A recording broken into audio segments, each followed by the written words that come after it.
जी welcome back नाजरीन। पाकिस्तान में सेहत की जो सहूलियात हैं वो इंतहाई नाकाफ़ी हैं और आए दिन हम देखते हैं कि बहुत सारे जो अमराज हैं वो फैलते जा रहे हैं, ख़ासतौर पर हेपेटाइटिस और एड्स के हवाले से पिछले दिनों में आपने देखा होगा कि एक बैनुल-अक़वामी जो है वो नशरियाती इदारे ने एक स्टिंग ऑपरेशन किया और उसके बाद जो है वो एक बहस शुरू हो गई कि पाकिस्तान में सेहत की सहूलियात निचले लेवल तक क्यों नहीं है और क्या मसाइल हैं। आतारीत के बारे में जिक्र होता है और हालिया जो एक पीएमडीसी की तरफ से लेटर लिखा गया वजारत सेहत को कि जो सिर्फ और सिर्फ क्लिनिकल प्रैक्टिस जो है वो डॉक्टर्स कर सकते हैं, कोई और फार्मासिस्ट या अलाइड हेल्थ प्रोफेशनल्स या इवन डेंटल टेक्नीशियन भी नहीं कर सकते। हम जानते हैं इसमें जिक्र किया गया फार्मासिस्ट का भी, अलाइड हेल्थ प्रोफेशनल्स के हवाले से भी डिस्कशन करेंगे, लेकिन फार्मासिस्ट का जिक्र किया गया है। तो हमारे साथ मौजूद है इस वक्त जो प्रेसिडेंट है पाकिस्तान फार्मासिस्ट एसोसिएशन के डॉक्टर आलमगीर राव साहब, उनको प्रोग्राम में शामिल करेंगे। अस्सलाम वालेकुम। जी वालेकुम सलाम। डॉक्टर साहब कैसे हैं आप, खैरियत से हैं? जी अल्हम्दुलिल्लाह। जी जी। अच्छा, आप लेटर आपने देखा होगा जो पीएमडीसी ने लिखा है वजारत सेहत को, इज इट करेक्ट कि पीएमडीसी लिख सकती है फार्मासिस्ट के हवाले से ये लेटर? नहीं जी, बिल्कुल नहीं। फार्मासिस्ट जो है वो फार्मेसी एक्ट 1967 के तहत जो है वो रजिस्टर्ड होते हैं और उसके बाद जो उनको गवर्निंग लॉज हैं उसमें जो पहला लॉ था वो ड्रग एक्ट 1976 था। उसके बाद 2012 में ड्रैप एक्ट आया और फार्मासिस्ट की जितनी भी सर्विसेज हैं, आइदर वो फार्मेसी साइड पे हैं, कम्युनिटी फार्मेसी साइड पे हैं, इंडस्ट्रियल साइड पे हैं, रेगुलेटरी साइड्स पे हैं, टीचिंग में हैं, जो भी सर्विसेज फार्मासिस्ट रेंडर कर रहा है उस तमाम की जो रेगुलेशन है वो फार्मेसी एक्ट अपना ड्रैप एक्ट 2012 के तहत जो है वो रेगुलेट होती है। पीएमडीसी का इससे कोई लेना देना नहीं है। ठीक। तो ये पीएमडीसी को बताने वाला कोई नहीं है कि भाई वो फार्मासिस्ट उनके प्रीव्यू में आते ही नहीं है। आए दिन वो कहते हैं जी आप डॉक्टर नहीं लिख सकते, आए दिन कहते हैं जी आप प्रैक्टिस नहीं कर सकते, तक फार्मासिस्ट तो प्रैक्टिस करते ही नहीं है। देखिए, प्रैक्टिस को ना मिसअंडरस्टूड किया गया है और हमेशा से मुझे नहीं समझ आ रही कि ये एक ही प्रोफेशन थ्रू। ये मैं क्लिनिकल प्रैक्टिस की बात कर रहा हूँ जिसका वो जिक्र कर रहे हैं, मैं उनकी बात कर रहा हूँ। जी, क्लिनिकल की तरफ भी मैं आता हूँ। मुझे पहले एक चीज ये समझ नहीं आती कि एक प्रोफेशन जो हमेशा से डोमिनेंट सेल्फ डोमिनेंसी इन्होंने क्रिएट की हुई है और वो समझता है सब कुछ उन्होंने ही करना है और किसी प्रोफेशन ने कुछ नहीं करना और ना किसी प्रोफेशन की कोई रोल्स एंड रिस्पॉन्सिबिलिटी है। क्लिनिकल साइड पे देखें जो हमारी फार्मेसी सर्विसेज हैं उसमें मुझे आती कि ये एक प्रोफेशन सेल्फ डोमिनेंसी की हमेशा से चाहते हैं कि सब कुछ वो करे। अब देखें, बात यह है कि हर प्रोफेशनल का कुछ ना कुछ रोल है, उन्हें वो रोल देना चाहिए। जहां तक क्लिनिकल प्रैक्टिस की बात है, उन्होंने कहा जी कि क्लिनिकल साइकोलॉजिस्ट था तो उसका काम कौन करेगा। इसी तरह क्लिनिकल फार्मासिस्ट दुनिया भर में अपना लोहा मनवा रहे हैं और बहुत सारे एडवर्स ड्रग रिएक्शन है, प्रॉपर यूज ऑफ मेडिसिन है, यूनिट डोज डिस्पेंसिंग है। आपके अपने मुल्क में जितने भी प्राइवेट सेटअप्स हैं वहां पे देख लें, आगा खान ले लें, शौकत खानम ले लें, शिफा इंटरनेशनल हॉस्पिटल ले लें, वहां पे 150 फार्मासिस्ट काम कर रहे हैं और क्लिनिकल साइड पे काम कर रहे हैं। तो ये कैसे होते हैं, कौन लोग होते हैं रोकने वाले कि फार्मासिस्ट क्लिनिकल काम नहीं कर सकता। इवन गवर्नमेंट साइड पे भी हमारे कुछ हॉस्पिटल में फार्मासिस्ट अपना क्लिनिकल का काम कर रहे हैं और हमारे पास। अच्छा राव साहब, ये बताएं कि जहां फार्मासिस्ट बैठा होगा, राव साहब जहां फार्मासिस्ट बैठा होगा वहां क्वैकरी हो सकती है। जो मेडिसिन का कस्टोडियन है, ड्रग का कस्टोडियन है, वो उसकी उस प्लेस पे हो सकती है क्वैकरी? आप मुझे खुद बताएं जरा इस बात।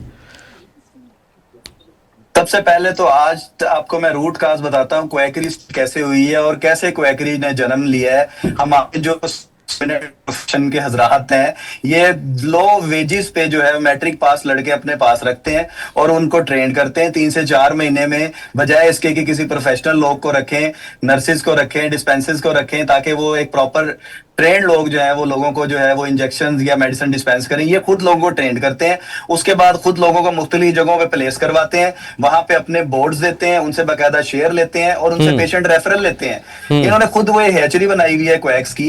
देखें, फार्मासिस्ट अपने डोमेन में रह के क्वैकरी करता ही नहीं है। फार्मासिस्ट जो है वो एक डॉक्टर की प्रिस्क्रिप्शन पे करंट जो एग्जिस्टिंग रूल है उनके मुताबिक मेडिसिन डिस्पेंस करता है। इंटरनेशनली भी और नेशनली भी उसका राइट है जो है वो मेडिसिन की जो है वो अपना ब्रांड जो है वो स्विचिंग कर सकता है और मेडिसिन के जो है वो जितने भी ड्रग इंटरैक्शन उनके बारे में इन्फॉर्म कर सकता है, पेशेंट काउंसलिंग कर सकता है। तो ये काम वो वहां पे करता है, पेशेंट को बताता है। वो खुद से तो प्रिस्क्रिप्शन लिख ही नहीं रहा, इनको किस बात का एतराज है? उनको तो इस बात पे इतराज है, आप डॉक्टर क्यों लिखते हैं? उन्होंने तो बार बार इस चीज को पहले भी कहा है, उनको तो इस बात पे बड़ी तकलीफ है। देखिए, डॉक्टर लेकर एक हमारी काउंसिल ने हमें दिया है, एक बार को जो है इन्हें रिकॉग्नाइज किया है, बाकायदा ऑफिशियल लेटर जो आपके साथ शेयर कर देता हूँ। को छीनने वाले हमारे तो कोर्स का नाम लिखेंगे, इनके कोर्स में भी कहीं नहीं है। इनका तो course he bachelor of medicine and bachelor of surgery है। वो इन्होंने खुद से एक टाइटल अपना डॉक्टर जो है वो गेन कर लिया है। इस तरह के तो हम भी तो सुने और उसके खिलाफ जाए जाना। ठीक है, तो आप इनके खिलाफ कोई जो इनको जवाबी लेटर लिखा है आपने एसोसिएशन की तरफ से? जी, एसोसिएशन का एक सोशल मीडिया के लिए जो टिकर्स हम पे बन चुके हैं और उसका और वो सोशल मीडिया के तो बन गया। ऑफिशियल लेटर भी इंशाल्लाह इन अ डे और जो है हम प्रॉपरली अपने को भी लिखेंगे कि इनको डायरेक्टली लिखे, और हम भी लिखेंगे मिनिस्ट्री को जहां पे इन्होंने लिखा है। ऑब्वियसली हम भी लिखेंगे कि मिनिस्ट्री जो है हर प्रोफेशन की डोमेन डिसाइड करे और उसको उसकी डोमेन में रहते हुए काम करने दे, किसी और की डोमेन में घुसने की इजाजत नहीं है। अच्छा, आखिरी बात ये होगी कि जो इंडिपेंडेंट प्रिस्क्रिप्शन का जो प्रिस्क्राइबर का एक मॉडल है वो भी तो पूरी दुनिया में रह जाए, क्या वो पाकिस्तान में नहीं हो सकता? क्योंकि ऑलरेडी शॉर्टेज है हमारे पास मेडिकल प्रैक्टिशनर्स की।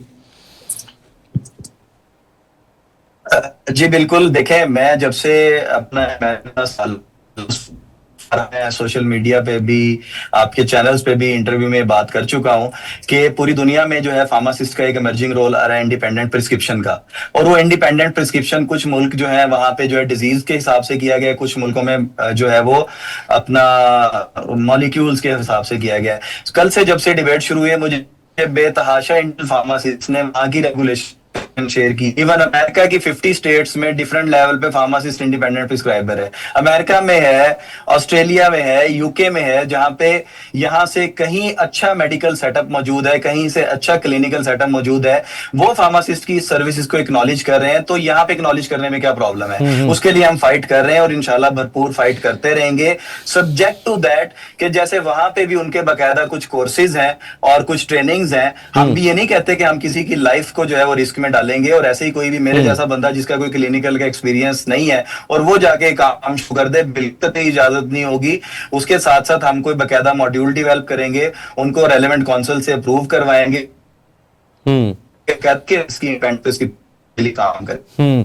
अच्छा, फार्मेसी प्रैक्टिस के हवाले से बहुत बात होती है, क्या प्रैक्टिकल स्टेप भी कोई पंजाब गवर्नमेंट की तरफ से लिए गए हैं या फेडरल गवर्नमेंट की तरफ से कि ये जो इम्प्लीमेंट की जाए फार्मेसी सर्विसेज? जी देखिए, सबसे पहला स्टेप तो अभी लास्ट ईयर जो हमारा क्यूरिकुलम रिव्यू हुआ है और क्यूरिकुलम जो नया नोटिफाई हुआ है उसमें फार्मेसी सर्विसेज को बाकायदा से एक्नॉलेज किया गया है और उसमें जो डिफरेंट मेथोडोलॉजीज यूज होनी है प्रैक्टिस में, उनके हवाले से कोर्सेज डिजाइन किए गए हैं ताकि जो आने वाले फार्मासिस्ट हैं उन्हें पता हो कि सबक्यूटेनियस रूट में और बाकी रूट में क्या फर्क है और किस तरह से इंजेक्टेबल यूज करने हैं, क्या क्या उनकी डोमेन में आना है, how to check the blood pressure, और ये सारी चीजें जो भी फार्मेसी प्रैक्टिस से लिंक है वो अब कोर्स में जो है इनकॉर्पोरेट हो गया है और आने वाले जो भी फार्मासिस्ट हैं वो उसके साथ चलेंगे। मीनवाइल हम जो एग्जिस्टिंग फार्मासिस्ट हैं उसके हवाले से कुछ जो है वो अपनी काउंसिल्स के साथ मिलके कुछ कोर्सेज डेवलप करेंगे और उन कोर्सेज की बेस पे जो है हम कोशिश करेंगे कि वो इंडिपेंडेंट प्रिस्क्रिप्शन पाकिस्तान में ले सकें। ठीक है, बहुत शुक्रिया रवान आलमगीर साहब, और उम्मीद करते हैं आप बाखैरियत जो है अपनी मंजिल तक पहुंचेंगे। नाजरीन, बात हो रही पाकिस्तान में सेहत की सहूलियात के हवाले से, और सेहत की सहूलियात यकीनन निचली सतह तक पहुंचाना भी गवर्नमेंट की जिम्मेदारी है और उसको रेगुलेट करना भी जो है वो गवर्नमेंट की जिम्मेदारी है। एक ब्रेक लेंगे, ब्रेक के बाद दोबारा आपकी खिदमत में हाजिर होते हैं।